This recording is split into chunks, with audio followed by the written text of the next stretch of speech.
Can I help you? I'd like to see the man in charge. He's in here.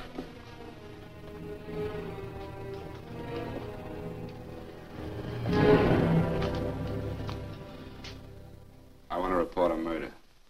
Sit down.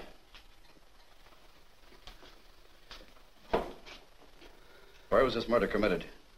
San Francisco, last night. Who was murdered? I was.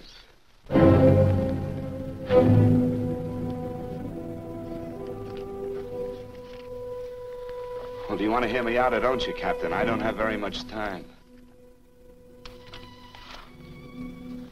Your name Bigelow? Frank Bigelow? That's right. Answer the San Francisco APB. Send it direct to Inspector Bannon at Homicide. Tell him we found Frank Bigelow. Go ahead, Mr. Bigelow. Well, this involves some other people, Captain. A number of other people. You tell it any way you like.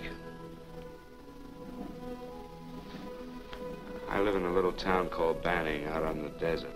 It's on the way to Palm Springs. I have a small business there.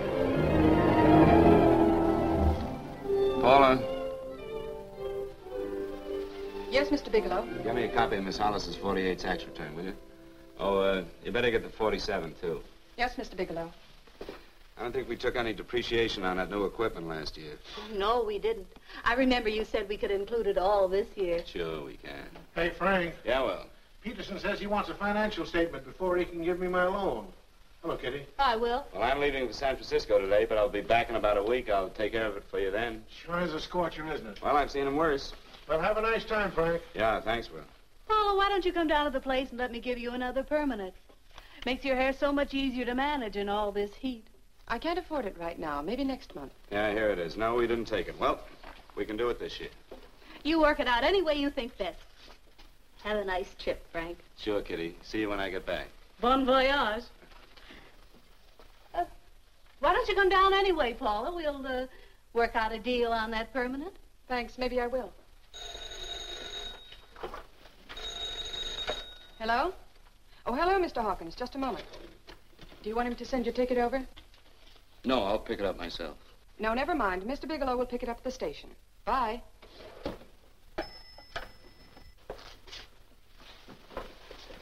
I want to go with you, Frank. Now, Paul, I'm just going on a little vacation. You know that? You want to go without me, don't you? Be gone just a week. And I suppose you've just made up your mind to take this little vacation at 9 o'clock this morning? No, Paul. I meant to tell you about it a few days ago. I guess I forgot. Oh, you forgot. Paula, don't be like that. Don't be like what? You just drop a little announcement that you're going away. Not tomorrow or next week or next month, but today. No explanations, nothing. And I'm supposed to swallow the excuse that you need a little vacation. I just want to get away from town for a few days, that's all. Get away from this town or get away from me. Oh, Paula, please try to understand. How can you ask me to understand anything like this? No, I'm sorry, but I don't understand. Go to San Francisco, but don't expect me to be waiting for you when you get back.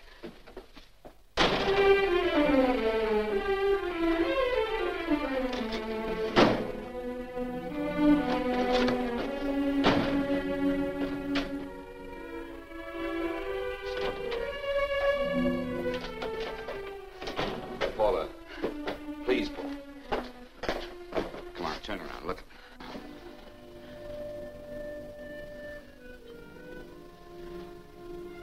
Come here. Why do you do this to me, Frank? Why can't you be honest with me? As honest as I am with you?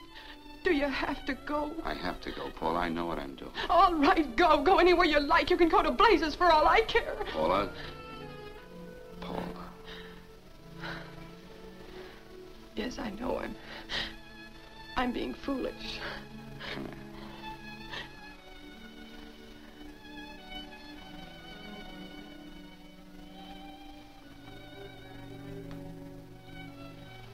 Come on, fix your face. We'll go down to Eddie's and have a drink. All right, why not?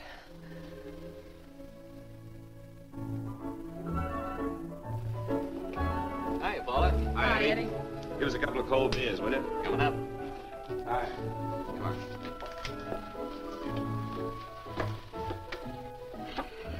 relief. This air conditioning feels good. I sure wish we had it in the office. It'd make working a pleasure. Well, if it stays this hot, don't bother going in the rest of the week.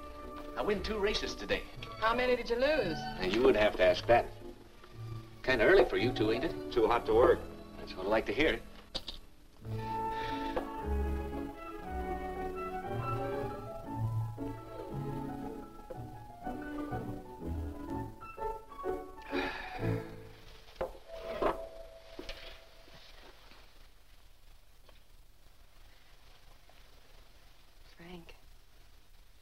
You'll take me with you, won't you? You will, won't you? Or am I crowding you? What do you mean, crowding me? Maybe you do need this week away alone. Maybe we both do. I know what's going on inside of you, Frank. You're just like any other man, only a little more so. You have a feeling of being trapped, hemmed in, and you don't know whether or not you like it. Look, Paula, I'm going to be honest with you. I care too much for you not to be honest with you. I'm as much concerned for your happiness as I am for my own. I know you've had one bad experience, Frank. I know all about it. But you don't know what it can do to 2 people, Paula. And the woman always gets hurt more than the man. I don't want you to get hurt, darling. More than anything in the world, I don't want you to get hurt.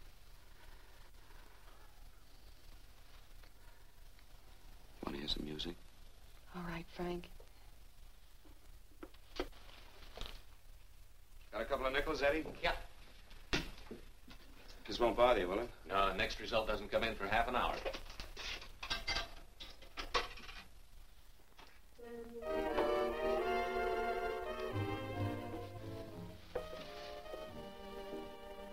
I thought that by now we'd be married. No, I'm not going to crowd you anymore, Frank. Go to San Francisco. I don't like it, but I'm convinced that you must go. I want you to be very sure, Frank. If it's right, and I believe it is, we'll have something really wonderful together. If it isn't, we should both know it as soon as possible. So you see, even if I could stop you, I wouldn't do it now.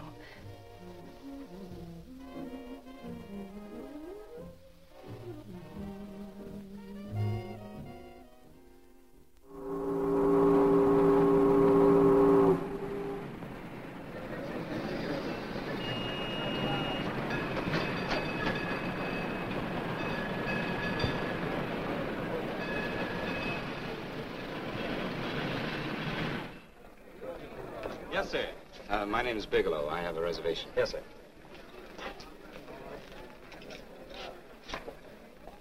Here we are, sir. My name is Bigelow. I have a reservation. I have it, sir. It's a very nice room on the 6th floor, facing the bay.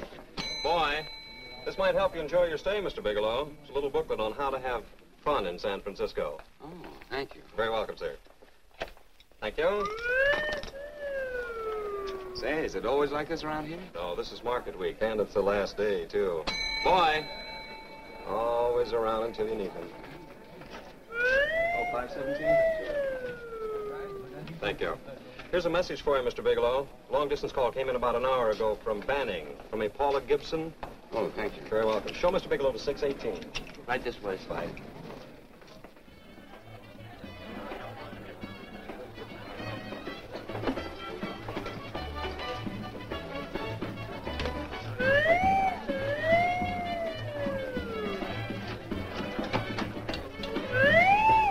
Right this way, Mr. Bigelow.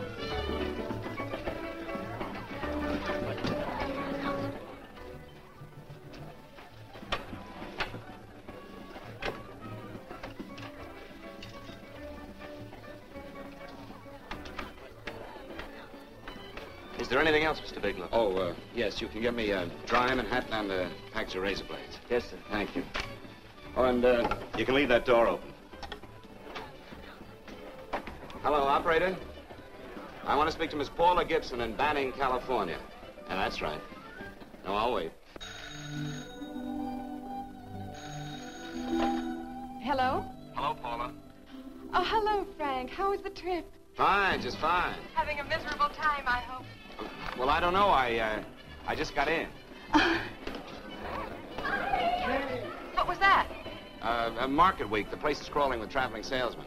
You know, Charlie Anderson found out that you went away, and he asked me to go out with him. Oh, really? How did he make out? I'm considering it. Is that what you called to tell me? I'll have you know that this call is strictly business, Mr. Bigelow. Did a Mr. Phillips phone you? Eugene Phillips of Los Angeles. No. He will. He phoned the office 3 times today. Said that he wanted to get in touch with you immediately. He said it's most urgent and imperative that he reach you at once. What did he want? I don't know. But he sounded deep, dark, and mysterious, and quite agitated about something. Phillips. Have we ever done any business with him? Not unless you've been keeping it a secret from me. I looked through all the accounts. Why did you tell him you could reach me here? You know I'm supposed to be on vacation. So you told me. And so I told him, dear heart. But the gentleman didn't seem to respect your temperamental moods the way I do. He was very insistent that he speak to you before it's too late, as he put it. Well, tell him you tried to get in touch with me and I changed my plans and you can't reach me. He won't talk to me. I told him that I was your confidential secretary, but I guess I didn't sound confidential enough. So I told him that he could reach you there this evening. Well, call him back. If it's as important as he says it is, he'll talk to you. Otherwise, he'll just have to wait until I get home. My, aren't we adamant this evening? All right, shall do. And Frank. Yeah? I don't quite know how to say this. Say what? Well, what I want to say is that there's nothing you can do that you ever have to feel guilty about. Oh. Sure. Thanks, Paula. I'll call you tomorrow. Right.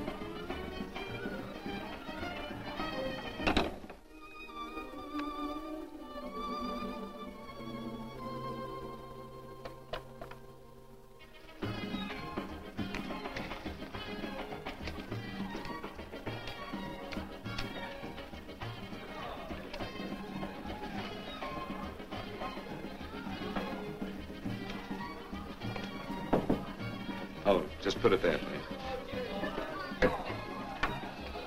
You can keep the change. Thanks very much.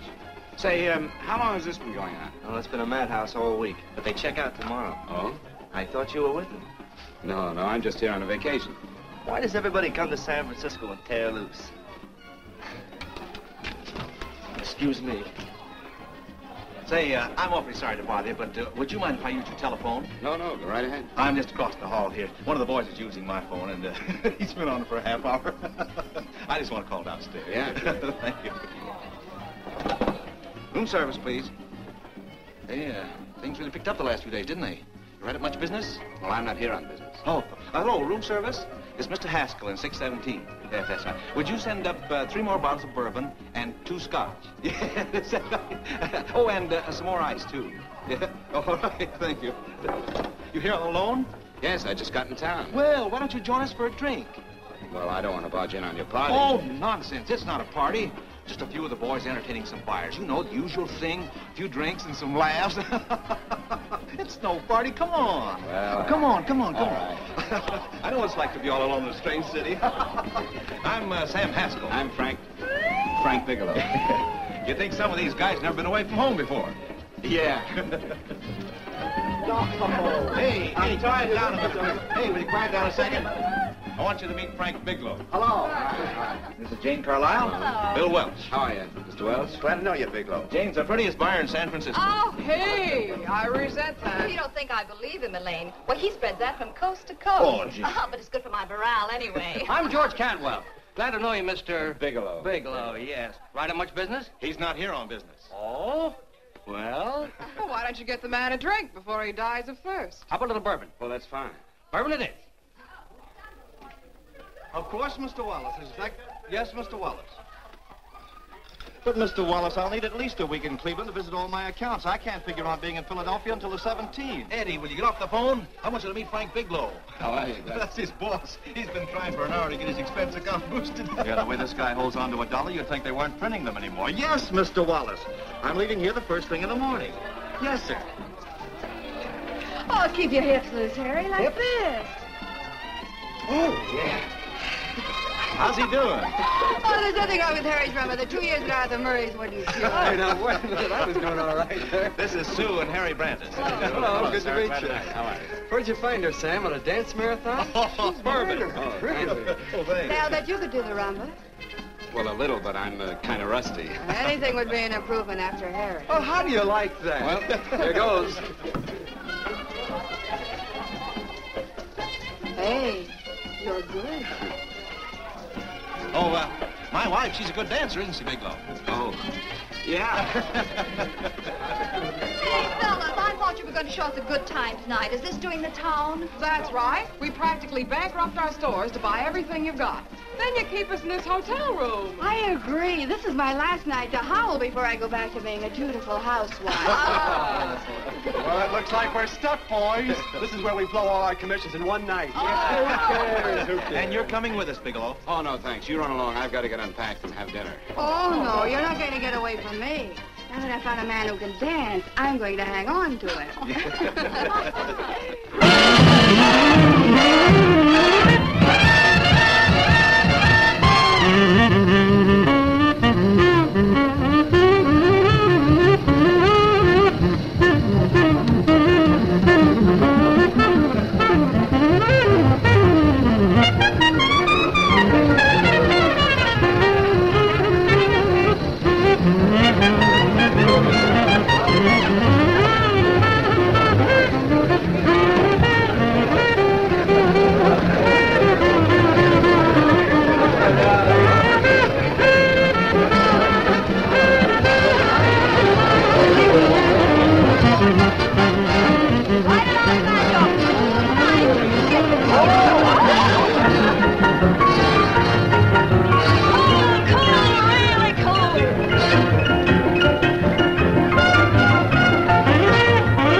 You got here. Wait till you hit the pitch in about an hour. That's when they really go out of their minds. Who's the blonde? Oh, she's one of the chicks that hangs around here. She's jive crazy. Come again? Oh, you ain't hip, pal. Jive crazy means that she goes for this stuff. Just between you and me, I don't get it either, but I gotta listen to it. They're all connoisseurs, music lovers. Me, I like Guy Lombardo. What's the matter with him? Oh, he's flipped. The music's driving him crazy. Come down, Jack. Oh, don't buy me, man. I'm being light. Is the blonde alone? Oh, sure, society. She always comes in alone. Drives a big convertible, wears a mink coat, but knows everybody. But she always comes in alone. Thank you. I wanted to kiss you. I tried to... Give me another blast, Leo. What's your story, Jeannie? Easy.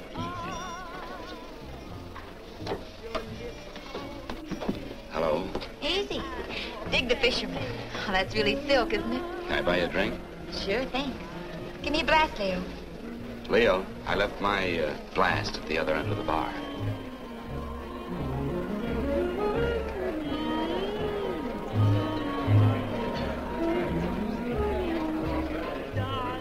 My name's Jeannie. What's yours? Frank? I've never seen you here before, Frank. Well, I've never been here.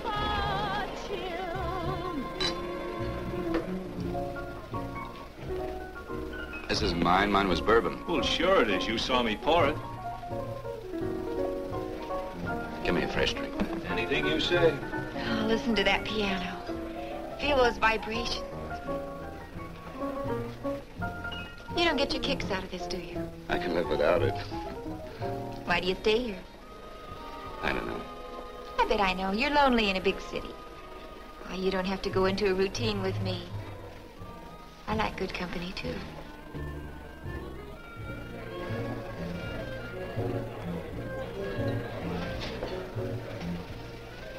Say, there are some people there I want to avoid. Couldn't we get out of here? Let me think about it. Oh, come on. How about going somewhere else, then? Why don't you meet me later? Okay. Where? I tried to forget you, but you whispered, darling, I love. Call me at that number later. It's my next stop. They've got a band there that'll really send you. See you, Jeannie. Easy.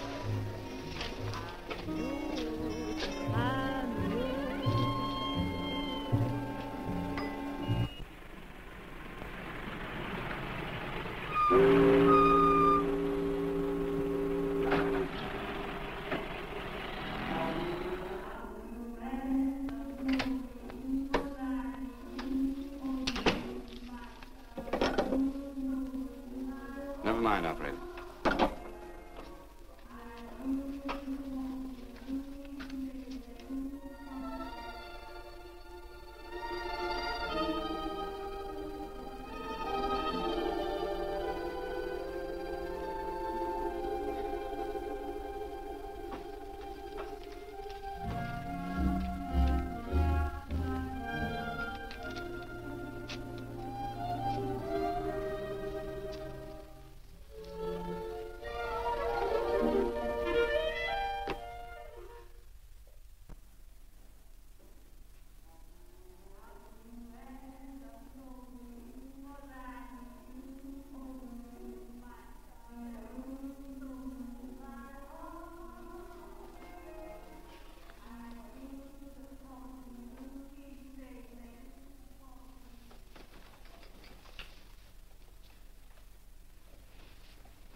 Room service, please. Come in.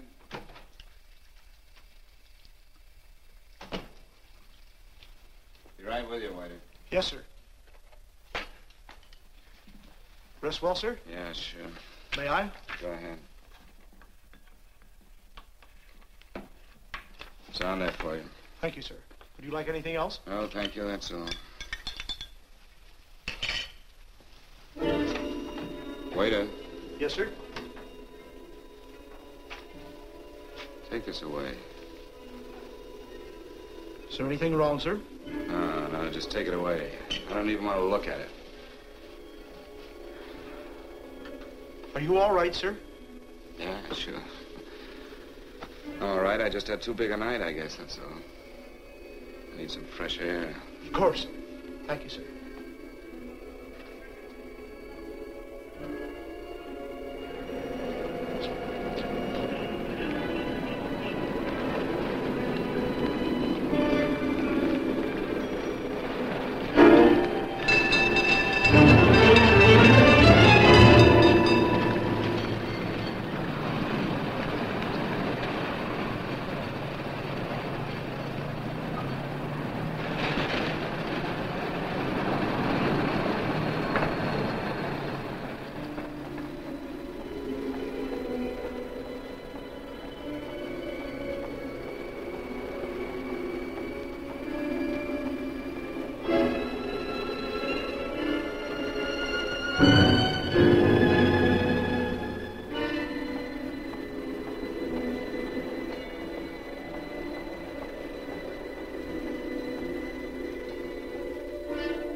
Lungs in good condition. Blood pressure normal. Heart fine. Well, it's a good thing everybody isn't like you, Mr. Bigelow. Put us doctors out of business. I'm glad to hear it, Doctor. I was a little worried. Don't let a little bellyache worry you. Could be just a change of climate. Well, it isn't exactly an ache, Doctor. It's kind of hard to describe the feeling. Maybe it was the drinks I had last night. I might have mixed them too much, huh? Let's have another look at that throat. You may finish dressing now, Mr. Bigelow. I want to get the results of those tests we took. Thank you, Doctor.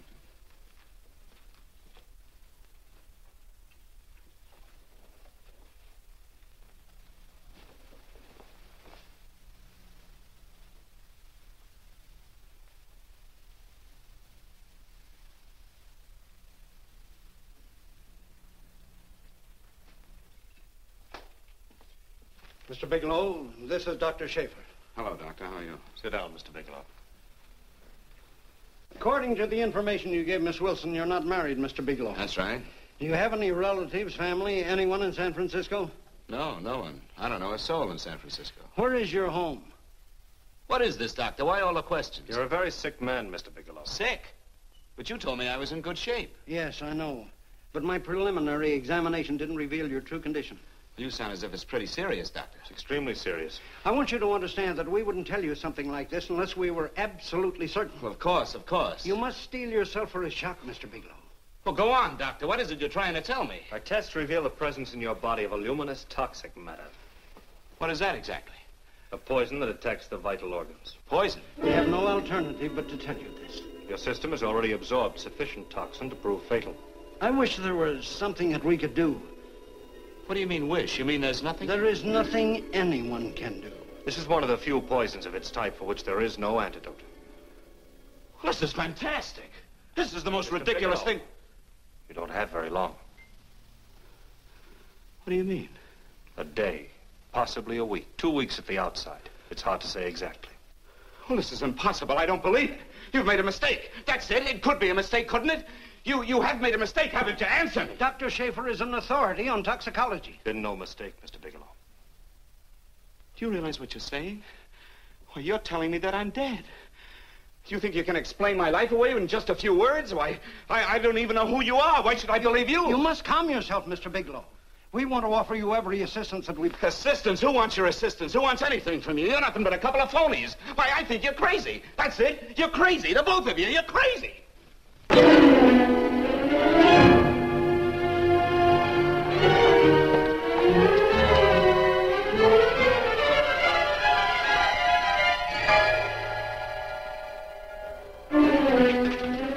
Where's the doctor? You just come in. Come on, tell me where... You have to go through the thing before you come Get out here. of here. Doctor, What's the trouble here? What's the matter with you? Doctor, I want you to examine me for luminous poison.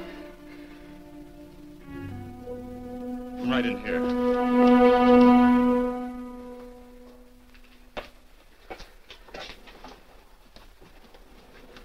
Yeah, you've got it all right. Your system has already absorbed it. Are you sure, Doctor?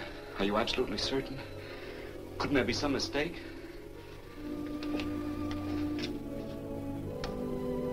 There it is. The toxin is actually luminous in the dark. Now there's no doubt about it, Bigelow. But I don't feel sick. My stomach is just a little bit upset. Maybe it's not as bad as you think, Doctor. That's characteristic. With the heavy jolts, you go suddenly in a matter of hours. But if the stuff is taken in a lesser degree, you last a while, and then...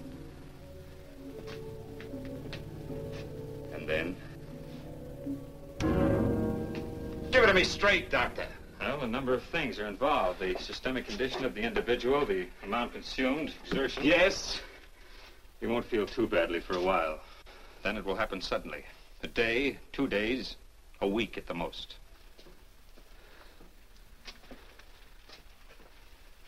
A day? 2 days? There's nothing that can be done now. If it had been caught in time, your stomach could have been washed out. But you've had it in you for some time now. For at least 12 hours, haven't you, Bigelow? I don't know. You don't know? No. Don't you know how you got it? No. And this is no accident. Somebody knew how to handle that stuff. That wax is tasteless and odorless. And the amount of alcohol in your body, you must have got it in liquor. I was drinking last night.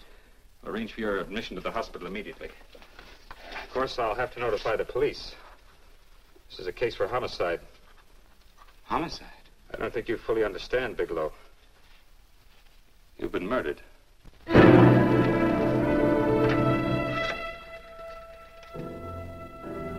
Get me police headquarters, please. Homicide Bureau.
Open up.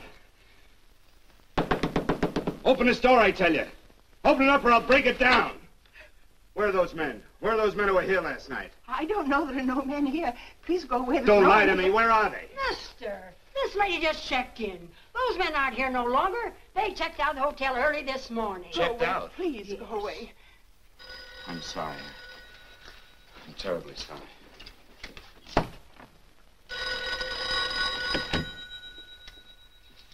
Hello? Please, Mr. Bigelow, my eardrums. Oh, hello, Paula. Your enthusiasm overwhelms me. Why haven't you phoned me, or is there a quota on telephone calls up there? I'm sorry. I've been busy. I'll bet you have. Visiting the museums, no doubt. What's happening up there that's exciting or different? Nothing, not a thing. I'll bet you miss me, but you're too stubborn to admit it. Sure. You know, if you'd like me to come up, I can pack a toothbrush and leave right away. No! Well, you don't have to snap my head off. You could at least make a pretense of missing me. I'm sorry, Paula. Of course I miss you. Listen, Paula, Paula, it's just that I don't feel like talking now. I'll call you later. Don't strain yourself. You phone me sometime when you feel more like talking. Oh, by the way, I called that Mr. Phillips back. Phillips? Yes, you know, the man that tried to reach you. Well, I'm afraid you'll never know why it was so important that he speak to you. His office said he died yesterday. Frank, are you there? Did you hear me? Died? When? Yesterday. So you won't have to bother your little head about him anymore. You can just go ahead and have fun. Paula, what did he die from? Do you know? I suppose he died from whatever people usually die from. Well, didn't they tell you? Don't you know? What are you getting so excited about? You said you didn't even know the man. Listen, where's his office located? What difference does it make? You can't talk to him now. I told you the man's dead. Paula, will you stop talking so much and tell me where his office is? All right. It's the Phillips Importing and Exporting Company, Bradbury Building, Los Angeles. Bradbury Building, Los Angeles. That's right. Say, this is really a switch. Listen, if you want to reach me, I'll be in Los Angeles. Are you out of your mind? I'm sorry, Paula. I've got to hurry. Wait a minute. Where in Los Angeles? The Allison Hotel. Goodbye, Paula.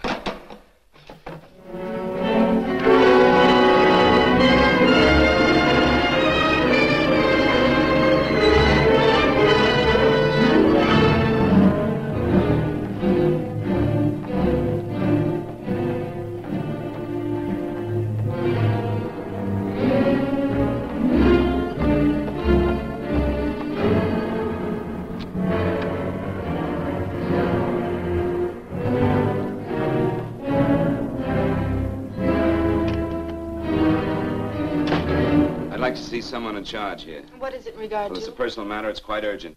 Perhaps Mr. Halliday can help you. Who's he? He's our controller. Your name, please? Bigelow. Mr. Bigelow to see you. Send him in. Go right in, please. That door.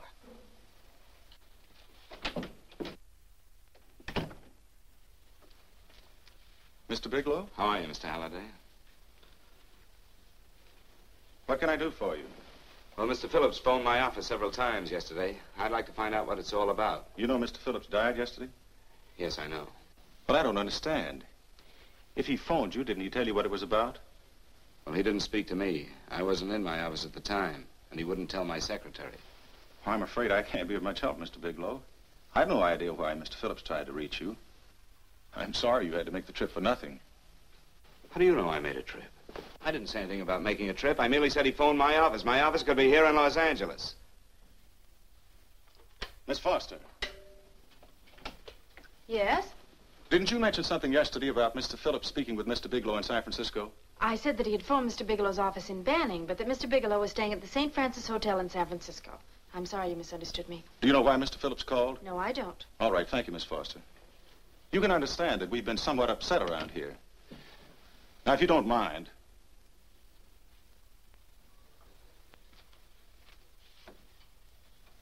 Did Mr. Phillips have a wife, family, anyone that could help me? you can't intrude on people at a time like this just to satisfy some curiosity. It isn't just curiosity. Then I suggest you wait a week or so. I can't wait. Well, I'm sorry you'll have to. Well, there's always a phone book. You're a pretty aggressive fellow, Bigelow.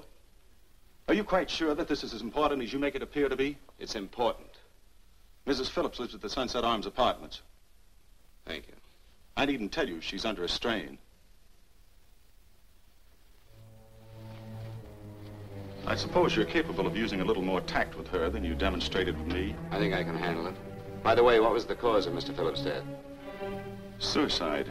He leaped from the balcony of his apartment. Thank you.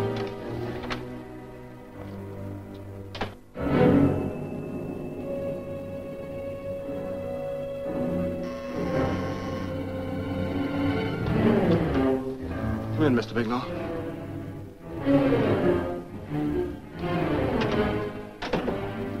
I'm Stanley Phillips, Eugene's brother. Halliday phoned that you were coming.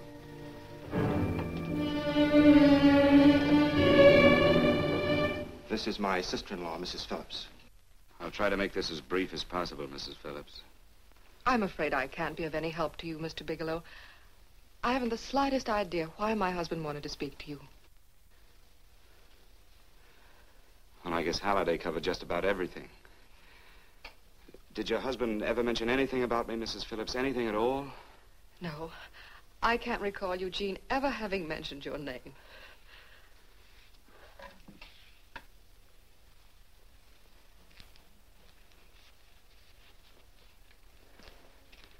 I hate to ask you this, Mrs. Phillips, but it's of vital importance to me. Do you know why your husband committed suicide? Oh. You're certainly not the most diplomatic person in the world, are you, Bigelow? Were you a friend of my brother's? I never met him.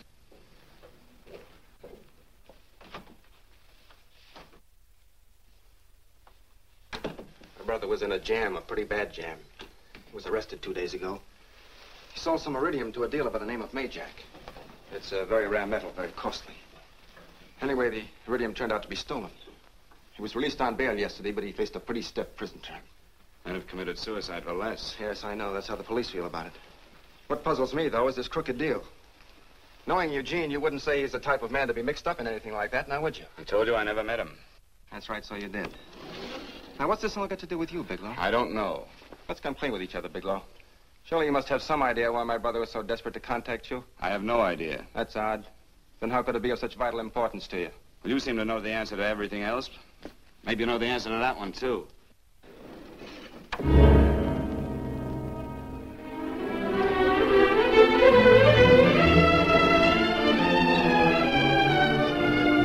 There's a message here for you to call operator 82 at Banning. Oh, thank you. Show Mr. Bigelow to room 821. Say, would you have the operator put this call through to my room right away? I'll take Yes. it up there. Thank you. Hello, operator. Here you are. I'll call you if I need anything. Thank you, sir. Hello, Paula? Well, Sinbad, I'd just about given you up for lost. Now, do you mind telling me just why you rushed down to Los Angeles? I can't explain it to you just now, Paula. I just can't explain it.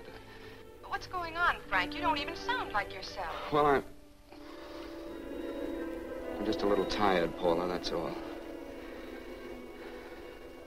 But I miss you.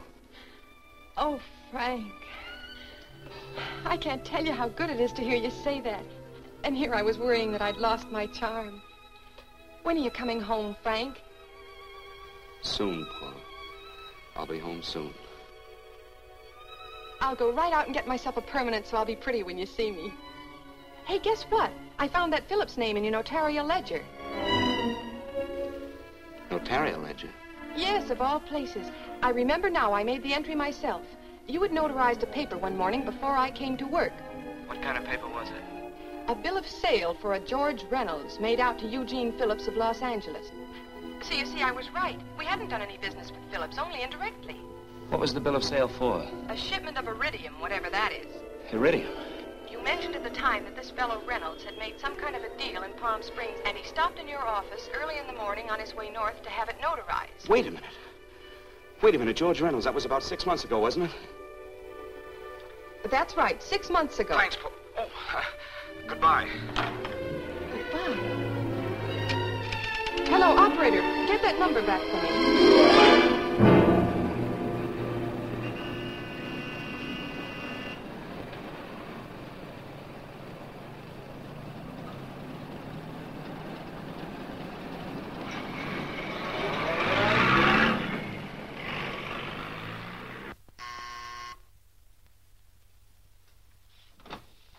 I've got to talk to you, Mrs. Phillips.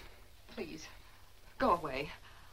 I want to be left alone. But I found out why your husband wanted to see me. It was in connection with a bill of sale. Come in. Thank you. What do you know about a man named George Reynolds? George Reynolds? Yes. Why, that's the man my husband claimed sold him the iridium. And what did Reynolds claim? Reynolds disappeared. Yes? About 2 months ago, my husband grew suspicious that something was wrong. Since then, he tried in every way to locate Reynolds, but could find no trace of him. But I don't get it. Your husband could have proved he made a legitimate deal by showing the bill of sale he got from Reynolds. Then there was a bill of sale? Yes, of course there was. My husband swore there was, but at the time of his arrest, he couldn't find it. It was mysteriously missing. Well, then, if your husband could have shown proof, it would have been George Reynolds who would have faced the prison term. Eugene was convinced that Reynolds had stolen the bill of sale. He was the only one who had reason to eliminate evidence of the transaction. Thank you, Mrs. Phillips. Thank you very much. You've been very helpful. Oh, if you'd only come sooner, Mr. Bigelow. My husband might be alive today. I know.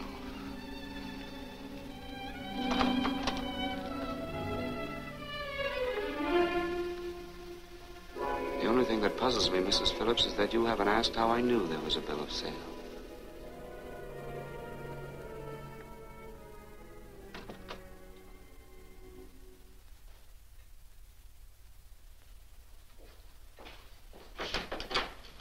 Mr. Holliday isn't in. He should be back shortly.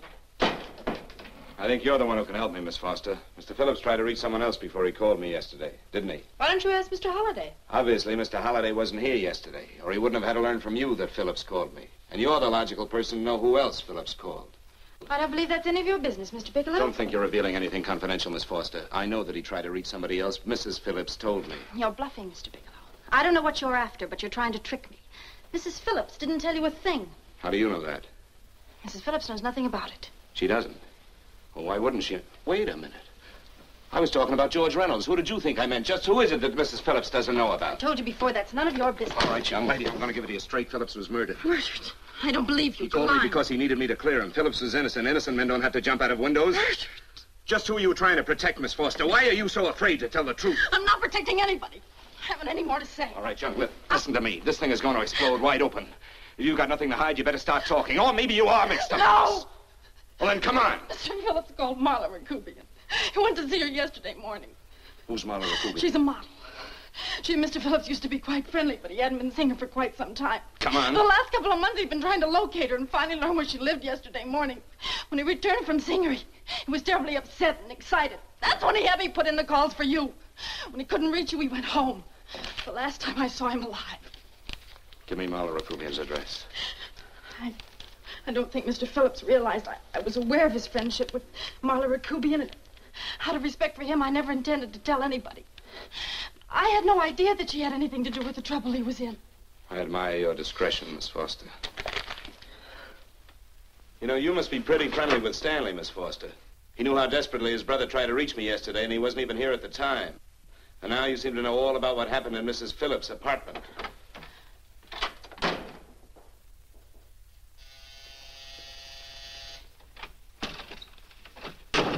Miss Rakubian? Yes? What do you want? Get out of here or I'll call the police. Go ahead, call him. Well, go ahead, call him. Going on a trip, huh? Yes, going away for the weekend. Sailing for Buenos Aires tomorrow, some weekend. I'll send you a postcard. Now get out of here. Who are you going with, George Reynolds? Never heard of him. I suppose you've never heard of Eugene Phillips either. Just who are you? What do you want? Never mind who I am. Where's Reynolds? I told you I don't know him. Now will you get out of here and leave me alone?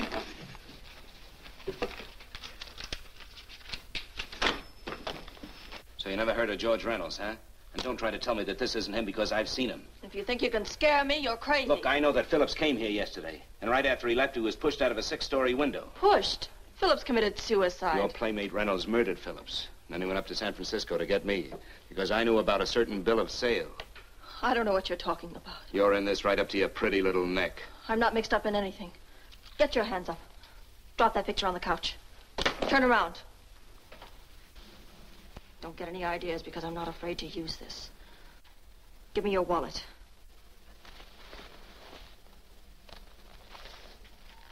Frank Bigelow, Hotel Alex. All right, now where's Reynolds? I don't know. I don't know where he is. Is that what you told Phillips yesterday? I told him exactly what I'm telling you. I haven't heard from him in months. Yeah? You're mighty careful of the picture of a man you haven't heard from in months. What does the Ray stand for? It was a pet name. Do you mind? Oh, it sounds very cozy, Miss Rakubian. You and Reynolds call each other pet names while you make a sucker out of Phillips. Phillips made the deal because he wanted it. Yeah? I'll bet you weren't above using what it takes to help make him want it. Who's paying for this trip? I am. Really? A first-class trip to Buenos Aires on a model salary. Don't make me laugh. Since you and Reynolds aren't seeing each other anymore, you don't mind if I keep this, do you? If I were a man, I'd punch your dirty face in. You know, I really believe you would. Oh, I almost forgot. Your tickets. Don't be surprised if I'm there to see you off.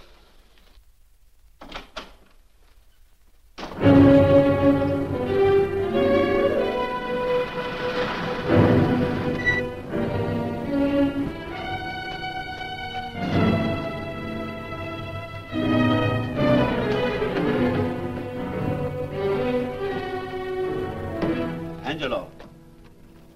Angelo! Angelo, do you remember taking this picture of George Reynolds? I take so many pictures, I can't remember them all. This gentleman is a friend of his and would like his address. We have no card on him. I don't think we ought to do that. He's willing to pay $20 for it. That's the paper we used last year. Of course, you understand we usually don't give out the information about our clients. I know, you're a couple of high-class fellas. Thank you. Revealing anything confidential is against the ethics of our establishment. That's right. Honesty is the best policy. Of course. But in your case, inasmuch as you're a personal friend of Mr. Reynolds... Thanks. I knew you'd come through. Got it. Here it is. We don't have his address. He must have called for the picture. But he couldn't have been a very good friend of yours, mister, because his name is not George Reynolds. It isn't? Well, what is it? It's a... Huh? Oh. Here. It's Raymond Rakubian. Rakubian? Yes. What's so unusual about that? The picture's signed Ray, isn't it? Yeah. Yeah. Thanks.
Your lips called me baby, then I thought that maybe love.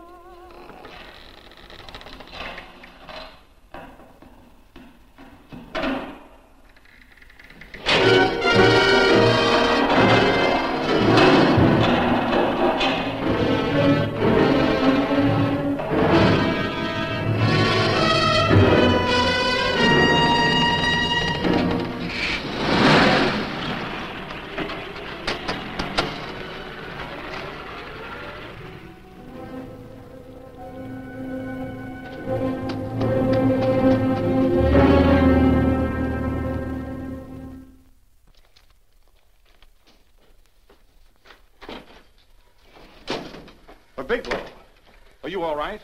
Can I get you anything? No, thanks. Do you know this man? No. No, I don't think so. Are you sure you've never seen him? I'm quite sure. Does the name Raymond Rakubian mean anything to you? No, I never heard of him. Why? He also uses the name George Reynolds. This is Reynolds? That's right. Well, where can we find him? That's what I want to know. Tell me something, Halliday. You're the controller here. How come you didn't know about that bill of sale? Phillips made that deal before I came to work here. Yeah, but you still keep records, don't you? For some reason, which is none of my business, Phillips preferred to keep that among his personal papers. Now, does that answer your question? You came in here today asking for some information that you needed, and I tried to be as cooperative as I could. But now you're beginning to annoy me. So get out before I throw you out.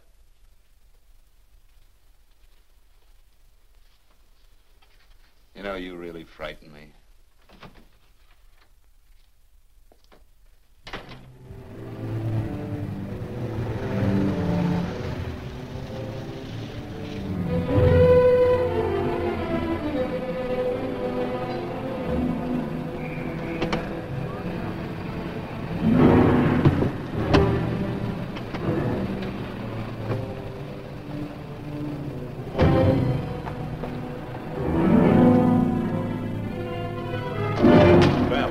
time you showed up, Bigelow. Go ahead, Dave.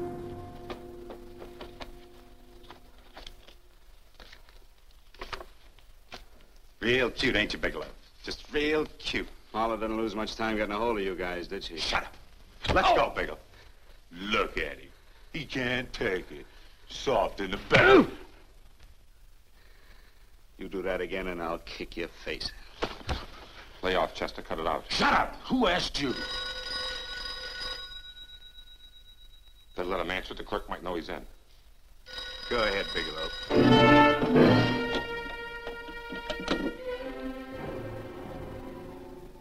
Hello? Frank. Frank, why did you hang up on me? I've been trying to get you for hours. I'm sorry, Paula. I was in a hurry. Well, don't be in such a hurry this time. You didn't give me a chance to finish what I had to say. What's the name? I wanted to tell you that McGowan was in hollering his head off because you didn't go over the books. Tell McGowan to get another auditor. Sure. Sure, I'll just do that little thing and lose the best paying account we've got. Do as I tell you, Paula. Frank, are you drunk? Paula, how much we got in the bank? About $2,200. Draw it out tomorrow. Sure. Then what do? Skip town without paying our bills? Forget the bills. You know that coat you always wanted? Buy it. You are drunk. You know, if I didn't have such a good character, I'd be tempted to take advantage of your intoxicated state, Mr. Bigelow. I'm not drunk, Paula. Well, then don't tell me that one day away from me can affect you this way. Cut it short. Paula, Yes? I'm sorry I left you. I never realized how much I love you. But I know it now. Oh, Frank, darling, I love you too so very much. Please come home. I miss you terribly. I said cut it short. I'd just love to let you have it, Bigelow. Let's go, Chester. This guy's kept us waiting long enough now. Walk in front of me, Bigelow. And keep your mouth shut. If you so much as look cross-eyed at anybody, I'll blow the back of your skull out.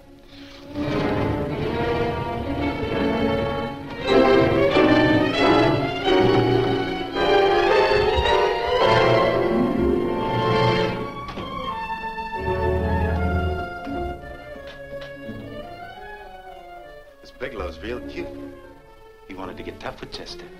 He don't know Chester. Did you get the picture? Don't I always get what Mr. Majak sends me after? Major. That's right. I'm the dealer who bought the iridium from Phillips. I get it. You have Rakubian unload stolen stuff on Phillips with the help of Marla here, and then you buy it back from him. Oh, you certainly made a sucker out of Phillips. What is it, Mr. Bigelow? Exactly what is on your mind? I'm looking for Raymond Rakubian. Why? Well, now, Marla here has told you everything else. I'm sure she must have told you that, too. You don't expect me to believe this conversation. So, what is on your mind? I mean, underneath. You forced your way into my affairs, and now I want to know why. I just told you. I'm looking for Raymond Rakubian. Don't get cute. I'm just itching to work you over. Soft in the belly. Can't take it. See what I tell you?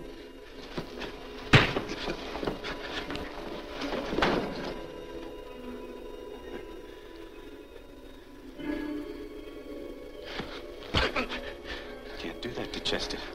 I'm gonna blow your guts out. Easy. Lay off, Chester, not now. Look at him.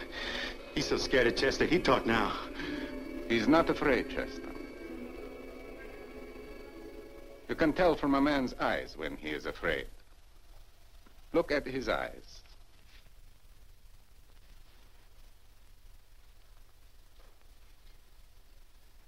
Oh!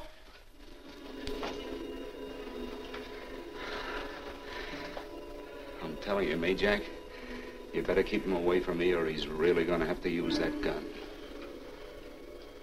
Go away, Chester, please. Do what I tell you, my boy. Please. And help Dave. Joe.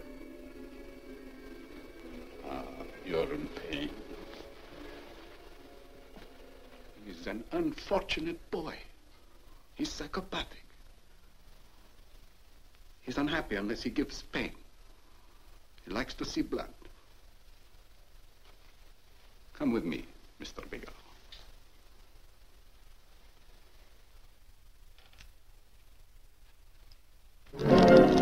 Raymond Rakobian was my nephew. He could not possibly have tried to kill you. He's been dead 5 months.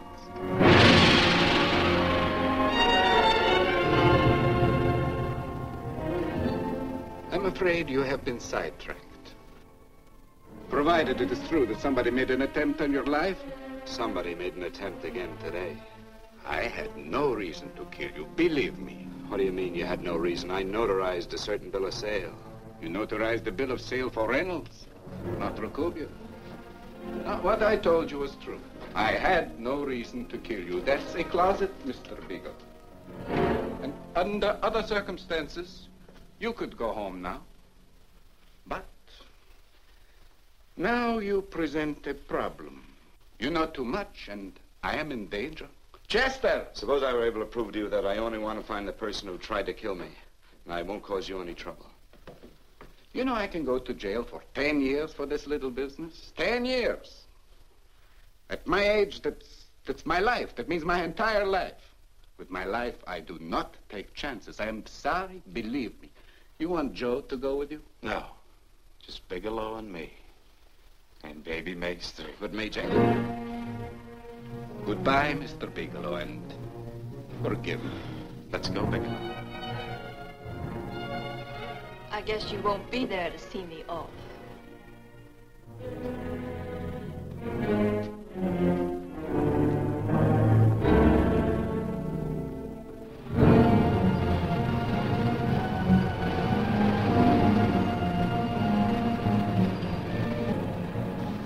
Tried to make a boob out of me in front of Major. You shouldn't have done that, Bigelow. I don't like that. I'm going to enjoy this, Bigelow. I've done jobs like this before. I knocked off guys I could like. But I don't like you, Bigelow. I never liked that puss of yours from the minute I seen it. Yeah. I'm going to enjoy this.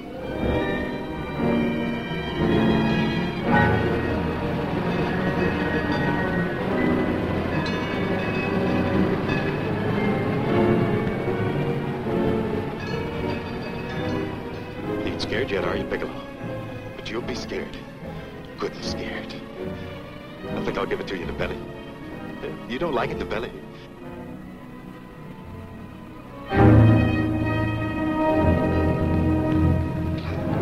Good. Try it.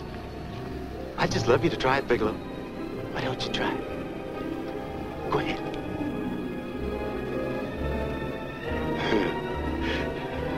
Didn't have the nerve, did you, Bigelow? Yeah. I think I'll give it to you right in the belly.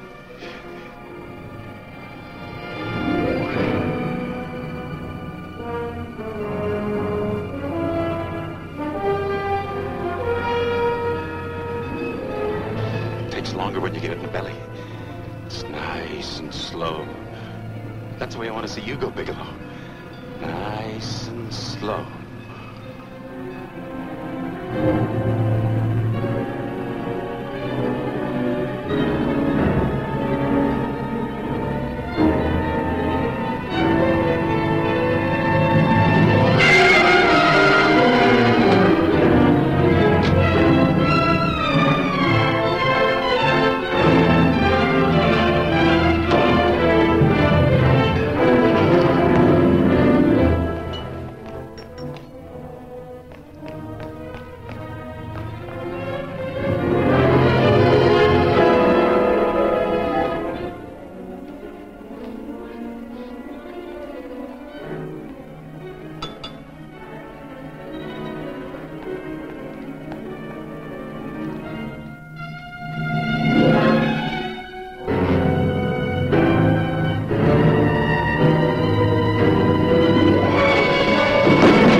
all right? Yes, I'm all right, Paula, but what are you doing here? How did you get here? Freddie Ross flew me down. I had to come. I had to see you. You shouldn't have come, Paula. You shouldn't have. What is it, Frank? You're in some kind of trouble. I know it. Look at you. You're a sight. Your clothes look as if you've slept in them. Are you ill? You are. You're feverish. I'm all right, Paula, and I'm not in any trouble, believe me. You're lying, Frank. Right after I spoke to you, I got a phone call from the San Francisco police. They asked if I knew where you were. You didn't tell them anything, did you? Of course not. It was the homicide detective that called. What is it, Frank? If you're in any kind of trouble, you certainly can trust me. Look, I'm not in any trouble with the police, Paula, believe me. But you can't stay here. You've got to go back to Banning right away. No, I won't go, Frank. I won't. I'm staying here with you. Paula, it's better that you go back, believe me. Why? What's this all about? What have you got to do with this Phillips and Reynolds? Phillips was murdered. What could that possibly have to do with you? All you did was notarize a paper. You've notarized hundreds of papers. I know. All I did was notarize one little paper out of hundreds. Frank, you frighten me. You don't even act like yourself. I know that you're in trouble, that something is wrong, that you're in serious trouble. You frighten me, Frank. Oh, don't be frightened, Paula. Don't ever be frightened of anything again. Will you promise me that? I love you so much, darling. More than you seem able to understand. Oh. I never really knew happiness until I loved you. Sometimes when I used to be afraid that you weren't sure how you felt, I tried to hold back, but I couldn't. Losing you would have meant losing everything. There would have been nothing left. Don't, Paula, don't. Now I'm afraid again. Somehow I feel that I'm going to lose you, but there's nothing I can do about it. I feel so helpless. You're leaving me out of something. Tell me, Frank, what is it? Give me a chance to fight back. Just give me a chance, please. You do love me, don't you? Oh, yes, Paula, I love you. I never was more certain of anything in my life. I wasn't sure before. I was a little blind, I guess, but believe me, I'm sure now. Can you understand that, Paula? I understand. A man can be like that, Paula. Something has to happen. It can be a big thing or a little thing, but it can make him realize how much someone means to him, how much he really loves her. Oh, and I love you, Paula. More than I ever thought it possible to love anyone in the world, I love you. Then why won't you tell me about this trouble you're in? Why won't you try to let me help you? You can't help me, Paula. You don't want my help. Oh, Paula, there's nothing you can do. Will you believe me? So will you please go home, please? No, Frank. I won't go. I know you're in trouble. I can't leave you like this. All right, Paula, look, wait for me in the lobby of the hotel, and I'll be back for you soon, I promise. You promise? You're yes, sure? Paula, I promise. Is that a new outfit? Yes. Oh, it's beautiful.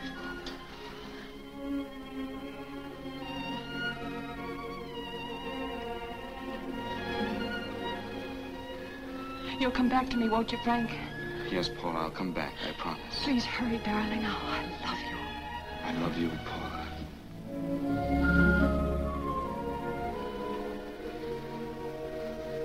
Goodbye, Paula.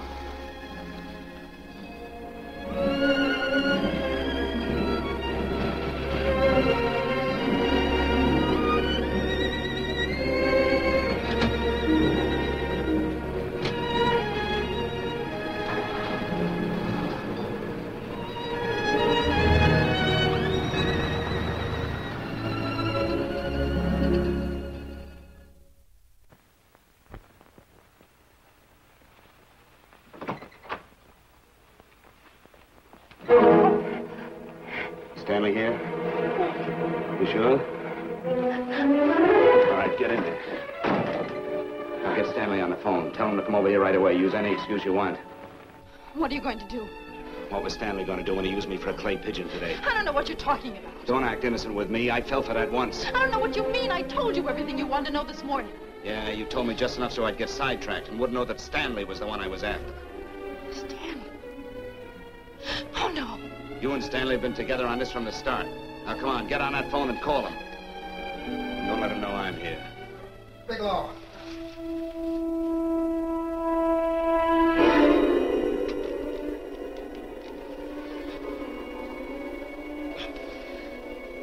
You've been sidetracked, all right. But it was the poor bereaved little widow who did it. Miss Foster found this letter this afternoon. It's in my brother's desk at the office. It's postmarked 2 years ago. It isn't exactly the kind of a letter that a married woman gets from a casual friend. I'm sure my brother wasn't aware that they were so well acquainted when he hired Halliday. felt right since dinner. Where did he have dinner? At Mrs. Phillips' apartment. Halliday was there, too, and Stanley confronted them with that letter. Did you have anything to drink? Yes, why? How long ago? Half an hour ago, just before I came here. Miss Foster, get on the phone, call the emergency hospital. Have them get an ambulance over here right away. What? Tell them to prepare a stomach wash for luminous poisoning. Luminous poisoning? Go on, do what I tell you. You may still have a chance to save his life. But Go on!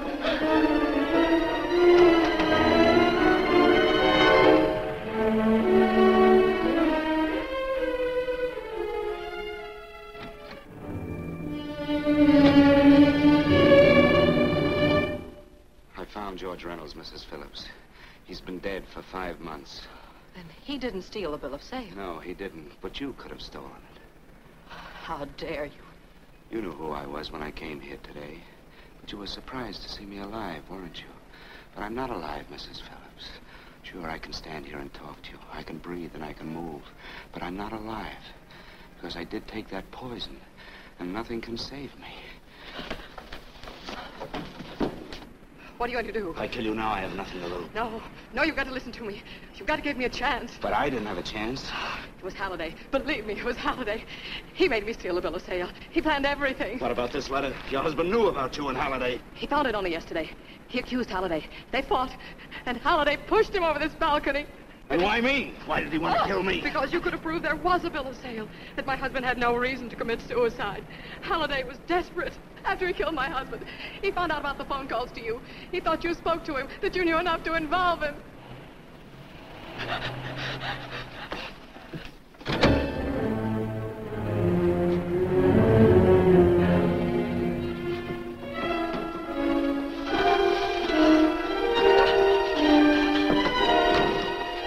Where's Halliday?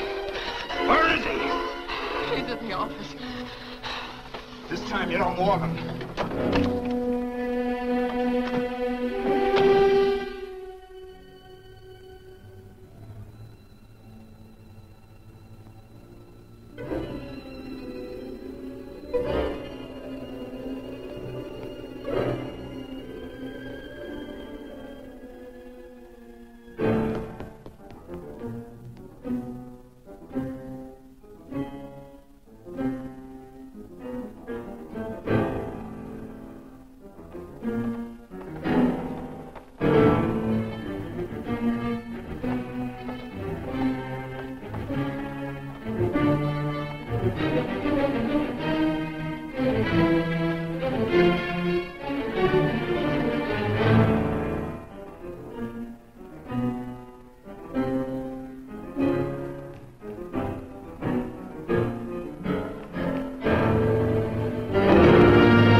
on, move along.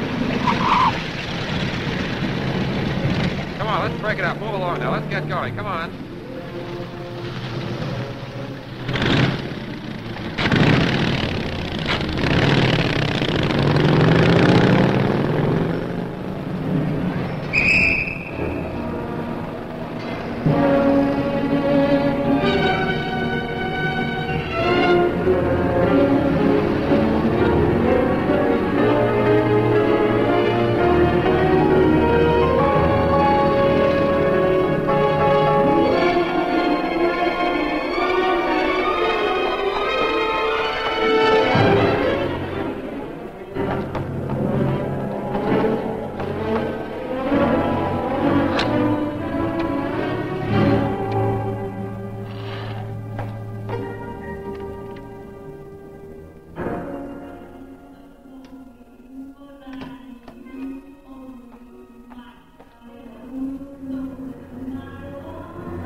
All I did was notarize a bill of sale.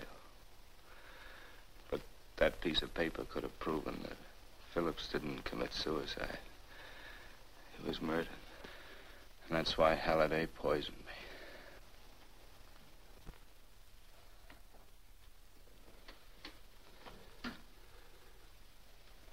Would you?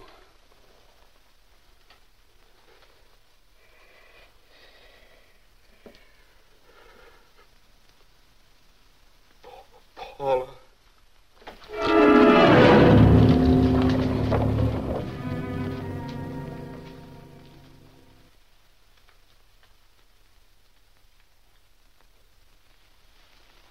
Call the morgue.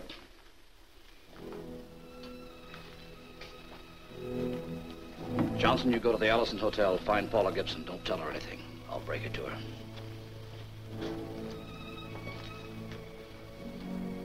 How shall I make out the report on him, Captain? Better make it dead on arrival.